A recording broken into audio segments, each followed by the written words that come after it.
My mother threw a whole plate of food on my 9-year-old son during our New Year's Eve dinner. The plate flipped in the air, and the food fell all over him. Mashed potatoes stuck to his shirt. Sauce splashed on his pants. Some of the food hit the floor and spread everywhere. The room went quiet. No one moved. No one spoke. Then my mother stood up from her chair. Her face was red. She pointed at the door and shouted, "Get out. Leave right now. And never come back." My brother later said that our dad just sat there, staring at the table. He had the same quiet, cold look he always had. He didn't say anything. He didn't tell her to stop. He didn't stand up for us. I didn't cry. I didn't scream. I didn't beg them to calm down. I slowly looked around the table at everyone sitting there and said very calmly, "Then you won't mind if I do this. My name is Lysandra. I am a single mom. For many years, I tried very hard to be good enough for a family that never really saw me. My son Eamon, who is 9 years old, is everything I have left after my husband passed away." That night, everything broke apart in just a few seconds. What I did next made the whole room go completely silent. You could hear the clock ticking on the wall. No one moved. No one even breathed loudly. If you have ever been hurt by the people who were supposed to love you, especially if it happened in front of your child, please stay with me until the end. You may see yourself in this story. To understand why that night became my breaking point, I need to go back to the very beginning. When I was a child, I always felt like I was a shadow in my family. I was there, but no one really noticed me. People talked over me. They forgot about me. They didn't ask how I felt. My younger brother, Cashin, was very different. He was the bright light in the family. Everyone smiled when he walked into a room. Everyone asked about his day. Everyone talked about his future. When Cashin turned 10 years old, our living room looked like a party store. There were balloons everywhere. Bright colors filled the room. There was a very big cake with 3 tall layers and shiny frosting. The table was covered in presents. There were big boxes and small boxes. He got new sneakers. He got a video game console. He even got a shiny new bicycle. Our relatives came over. They laughed loudly. They clapped their hands while Cashin opened his gifts. Cameras flashed. People hugged him and told him how special he was. I stood quietly in the corner of the room. I was holding a big trash bag. I waited to clean up the wrapping paper when he was done opening gifts. No one asked me to sit. No one asked me how I felt. No one remembered that I had turned 11 just 1 month before. My birthday passed with only a small card and a quick, "Happy birthday" during breakfast. There was no cake. There were no balloons. There were no presents. At school, things were the same. When Cashin brought home his report card with straight A's, my mom proudly taped it to the refrigerator. She called our aunts and uncles to tell them how smart he was. When I brought home my report card, it was also very good. I had mostly A's and a few B's. But no one taped it to the fridge. No one made phone calls about it. My mom looked at my grades and said, "Why can't you be more like your brother?" She didn't sound angry. She said it like it was an easy question. I would look down at the floor. My throat would feel tight. I wanted to cry, but I didn't. I told myself I would try harder next time. My dad never helped. When I tried to tell him that I felt invisible or sad, he would sigh and look away. Then he would change the subject. His silence hurt more than yelling would have. It felt like he was telling me my feelings didn't matter enough to talk about. So I learned to stay quiet. I learned that being quiet was the only way to be loved. Years passed. I finished school. I moved out of the house. I went to college and found a steady job. That was when I met Alaric. Alaric was kind and calm. He listened when I talked. He didn't rush me. He didn't compare me to anyone else. When we were together, I felt seen. We got married in a small ceremony. My parents came. They smiled for pictures. They left early. The real happiness was between Alaric and me. Alaric worked long hours in logistics, but he earned enough for us to live comfortably. We bought a small house. Then our son Eamon was born. Our life was quiet and stable. We didn't have a lot of extra things, but we had love. Even after I moved out, I still helped my parents with money. Every month, I sent them between $200 and $500. Sometimes it paid for a car repair. Sometimes it paid a bill. Sometimes it just helped them worry less. I never told anyone I was sending the money. I didn't post about it. I didn't ask for thanks. I believed this was just what family did. But they never really thanked me. My mom talked about the money like it was automatic. My brother joked that I was the family ATM. His wife laughed. My dad stayed silent. Still, I kept sending the money. It was easier than facing the truth. The truth was that I was still trying to earn a place in a family that never fully accepted me. Then one day, everything stopped. I was at work when my phone rang. A police officer spoke slowly and carefully. He told me my husband had been in a car accident. A truck driver had fallen asleep and crossed the road. Alaric didn't survive. The world felt quiet after that. I sat on the kitchen floor holding the phone. Eamon was playing in the next room and didn't know anything yet. The funeral was small. My parents came. My mom gave me a short hug. My dad stood in the back. No one stayed long. After that, life became very hard. There were papers to fill out. Phone calls to make. The insurance company took a long time. Every delay felt painful. I hired a woman named Thessaly to help with the claim. She was kind and calm. She handled the hard parts for me. Months later, the money finally came. $3 million appeared in my bank account. I didn't feel happy. I felt heavy. The money came because my husband was gone.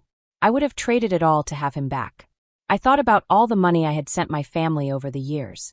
I thought about how they treated me. I thought about my son. I didn't want Eamon to grow up thinking love was something you had to buy. But I still wanted to try one last time. So I decided to help them. I chose $600,000. I planned to pay off my parents' house. I planned to clear their debts. I planned to help my brother start his business. I didn't tell anyone. I saved it as a surprise for New Year's Eve dinner. I imagined telling them calmly. I imagined smiles. I imagined respect. I saved the transfers as pending and waited. New Year's Eve came. I walked into that house with hope still inside me. The table was full of food. Candles flickered. Lights glowed softly. I didn't know then that hope can be dangerous. And that night, everything finally changed. The room smelled like pine from the small tree standing in the corner, and it also smelled like the food Mom had been cooking all day. The smells mixed together and filled the whole house. It was the kind of smell people think of when they imagine holidays and family time. The lights on the tree twinkled softly, and the table was covered with plates, glasses, and food. Everyone was there, just like always. Mom walked back and forth between the kitchen and the table. She fixed plates, straightened napkins, and made sure everything looked perfect. She liked things to look nice, especially when everyone was watching. Dad sat at the head of the table. He sat very straight, with his hands resting in his lap, looking down most of the time. Cashin and Aloan sat on one side of the table. Eamon and I sat on the other side, close together. People laughed and talked. Glasses touched and made soft clinking sounds as people cheered and wished for a good new year. For a little while, everything felt almost normal. It felt like maybe nothing bad would happen. Eamon sat next to me, his eyes wide as he looked at the lights, the decorations, and the food on the table. He took tiny bites of his roll, chewing slowly. I smiled at him and gently squeezed his hand under the table, so he knew I was there with him and that he was safe. The talking at the table was light at first. People talked about their jobs, about neighbors, and about how cold the weather had been. Mom passed the bowl of potatoes with a smile that looked polite but stiff. Cashin told a joke about a football game he watched earlier that day.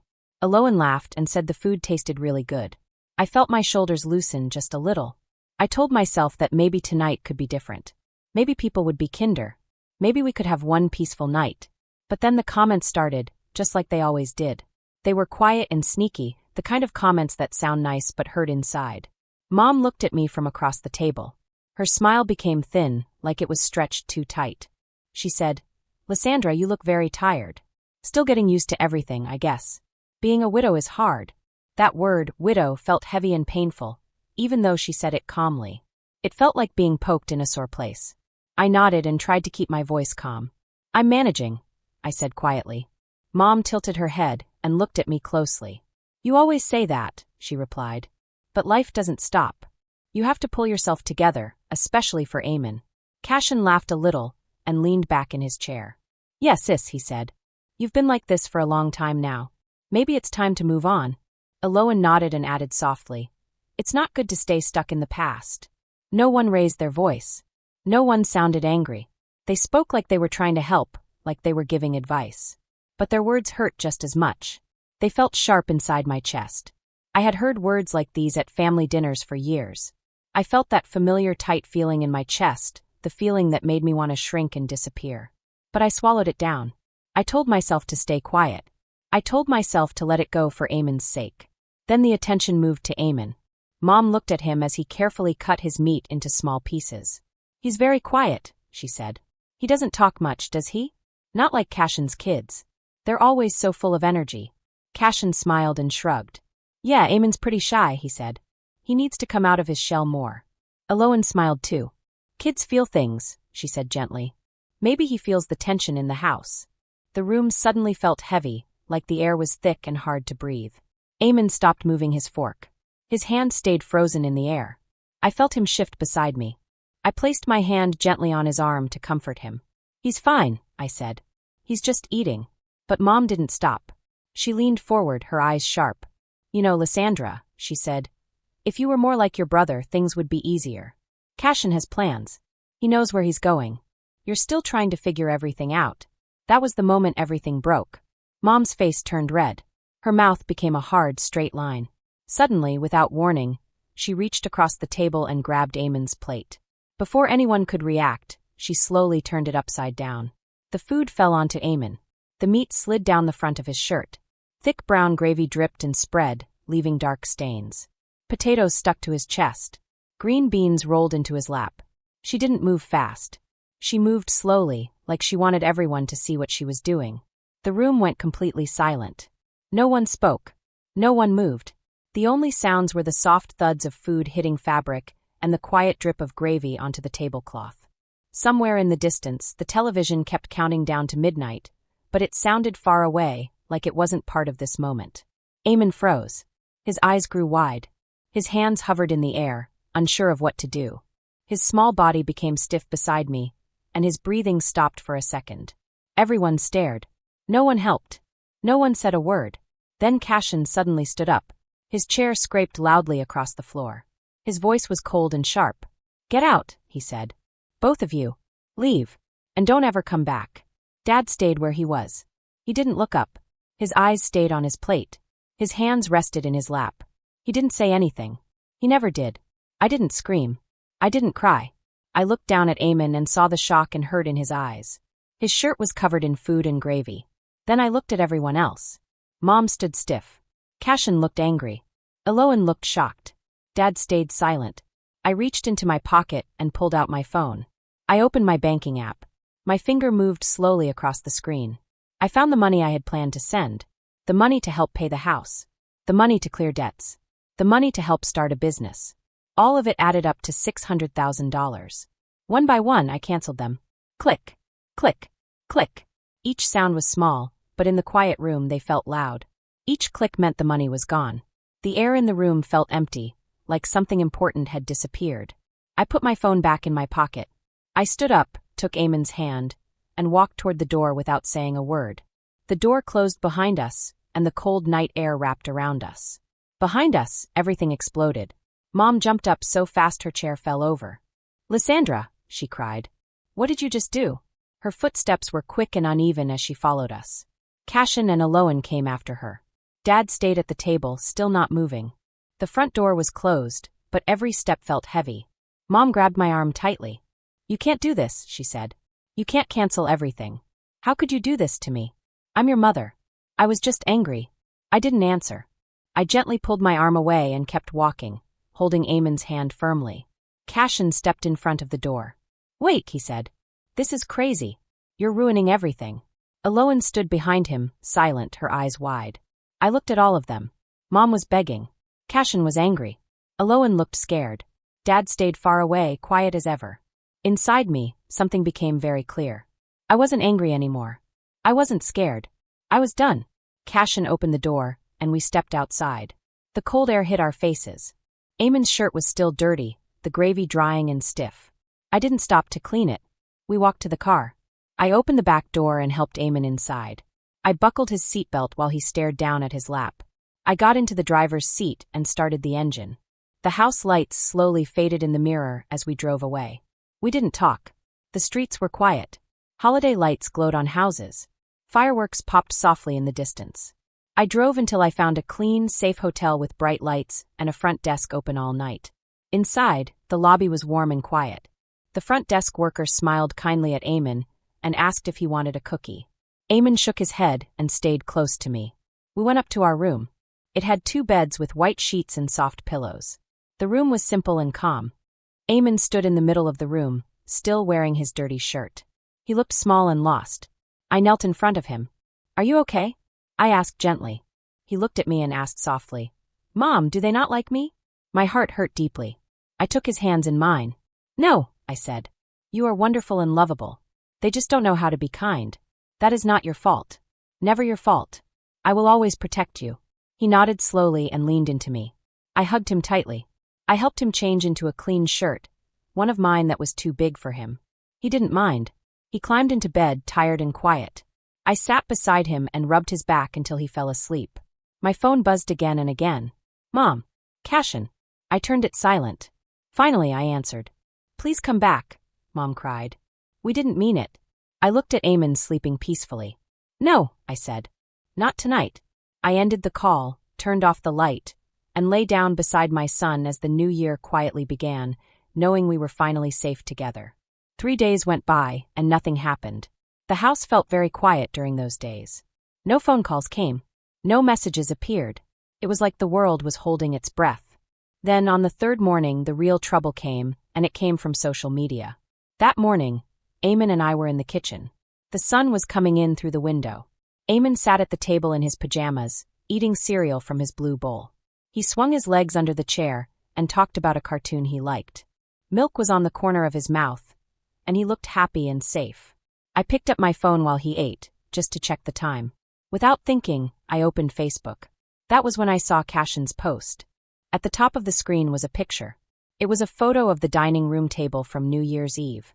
The table was empty now. No people. No laughter. The chairs were pushed in. The decorations were still hanging, but they looked old and tired. Streamers drooped from the walls. Candles sat on the table, burned down into short, sad stubs. The room looked cold and lonely. Under the picture was a long message. The words were angry and sharp. They hurt to read. Cashin wrote that sometimes people show who they really are when you finally say no to them. He said his sister came looking for sympathy. He said when the family set boundaries, she tried to hurt everyone by using money. He said she kept all the money for herself after getting lucky when her husband died. He called her ungrateful and selfish. He said some family members cannot be trusted. He did not write my name anywhere. But he did not need to. Everyone who knew us knew exactly who he meant. Almost right away, people started reacting. Little hearts popped up on the screen. Thumbs up likes appeared. Comments came in fast. Relatives wrote messages supporting Cashin. Neighbors said kind things to him. Old friends said they were praying for my parents. Some people used very mean words. They said things like shameful, entitled, and disgraceful. My stomach felt tight. My hands felt cold. I stared at the phone for a long time, not moving. Eamon looked up at me from his cereal bowl. "What's wrong, Mom?" he asked, his voice small and gentle. I quickly closed the app and put the phone down. I forced a smile. "Nothing important, sweetheart," I said softly. "Just eat your breakfast." He nodded and went back to his cereal. I did not answer Cashin right away. I did not write a comment. I did not send a message. I waited. After Eamon went to school, the house felt very quiet again. I sat at the kitchen table with my phone. I took a deep breath. Then I opened my own Facebook account. I did not write angry words. I did not insult anyone. I simply shared the truth. I posted pictures of bank transfers. They showed money sent every single month for many years. The dates were clear. The amounts were clear. The notes were there too. Some said electric bill. Some said car repair. Some said rent help or groceries. Then I added another picture. It was an old post from my mom. It was from years ago, after Alaric died. The post showed a picture of a small check she sent me. In the caption, she had written that sometimes you must help your family, even when it is hard. She said she hoped I would learn to stand on my own soon. After the pictures, I wrote my own short message. I wrote that this was what family looked like before. Quiet help. No bragging. No showing off online. I wrote that this was what happened when I needed help one time. I wrote that I did not storm out on New Year's Eve. I wrote that I left because I was told the night was better without me and my son. Then I pressed post. My heart was beating fast, but I felt calm too. I turned off notifications right away. I did not want to watch the comments. I put my phone down and went on with my day. I folded laundry. I went to the store. I picked Eamon up from school. We talked about his spelling test. We made dinner together. He told me about a joke his teacher told. I did not look at Facebook again until the evening. When I finally checked, everything had changed. People were now asking questions on Cashin's post. They said, "Wait, she was sending money every month." Some asked why my parents acted like helping me once was such a big thing. Others asked why anyone would kick out a child and his mother, and then be angry about money. Relatives I had not talked to in many years started sending me private messages. Some said they were sorry. Some said they did not know the truth before. Some asked me to explain more. Some said they believed me. Cashin's post was edited. Then it was edited again. Then it disappeared. The picture was gone. The comments were gone. The whole post was deleted like it never existed. That evening, my phone started buzzing again. Messages came in one after another. Texts from aunts. Missed calls from cousins. Old friends checking in. My mom called 3 times in a row. I did not answer. Then the doorbell rang. My heart jumped. I walked slowly to the door and looked through the peephole. My mom and dad stood outside. Cashin and Aloan stood behind them. My mom held a white bakery box. It was probably cake or cookies. She always brought food when she wanted to make peace. My dad looked tired and older than I remembered. His hands were deep in his coat pockets. Cashin's arms were crossed tightly over his chest. His face looked angry and stiff. Aloan stood quietly next to him, not saying anything. I did not open the door. Mom knocked again, this time softer. "Lysandra, honey, please," she said. "We just want to talk." Dad cleared his throat. "We're sorry," he said quietly. "Please let us in." I stayed silent. I did not move. Eamon was in the living room. He was sitting on the floor with his crayons and paper, coloring carefully. He looked up at me. "Who is it, Mom?" he asked. I smiled at him and tried to sound calm. "Just some people," I said. "You stay right there, okay?" "Okay," he said and went back to drawing. Cashin stepped forward and knocked louder. "Come on, Lysandra," he said. "This is silly. We're family. Open the door." I looked at them through the glass. I saw my mom's hopeful eyes. I saw my dad's tired face full of regret. I saw Cashin's anger that he was trying to hide. I saw Aloan standing still, her face blank. I thought about all the years I worked hard to please them. I thought about all the money I sent without asking for thanks. I thought about how they took it like it was something they deserved. I thought about Eamon. I remembered the hotel room. I remembered his small voice asking if his grandparents did not like him. I turned away from the door. I walked back to the living room. I sat next to Eamon on the couch. I watched him color a picture of a house with a yard and a dog. I put my arm around him. The doorbell rang again, softer this time. Then it stopped. I heard footsteps walking away. I heard a car start. They drove off. I never opened the door. That was the last time they came to my house. 10 months passed and many things changed. The house I grew up in was sold. A for sale sign went up in the yard 3 months after that night. Pictures showed up online. The living room looked clean but empty. New furniture replaced the old memories. Flowers sat on tables where we once ate together. The house sold for less money than they owed. They lost it. My parents moved into a small apartment. It had 2 bedrooms. The floors were plain and cold. There was no yard. The laundry room was shared with strangers. My mom got a part-time job at a grocery store. She worked in the evenings stacking shelves. Her hands hurt. Her back ached. She was not used to working like that anymore. My dad started driving people around at night to make money. He came home tired and sore. They were old enough to rest, but they could not. Bills piled up. Credit cards were full. Doctor visits became more common. People whispered about them at church. They said times were hard. But everyone knew the truth. They had depended on my money for too long.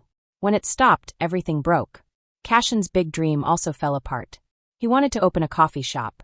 He talked about it all the time. But no one wanted to give him money when they saw he had none of his own. The bank said no. Aloan worked longer hours. Cashin took job after job, but none lasted. They argued more. They sold 1 car. They moved to a smaller place. No more happy family posts appeared online. I heard all of this through others. A cousin. An aunt.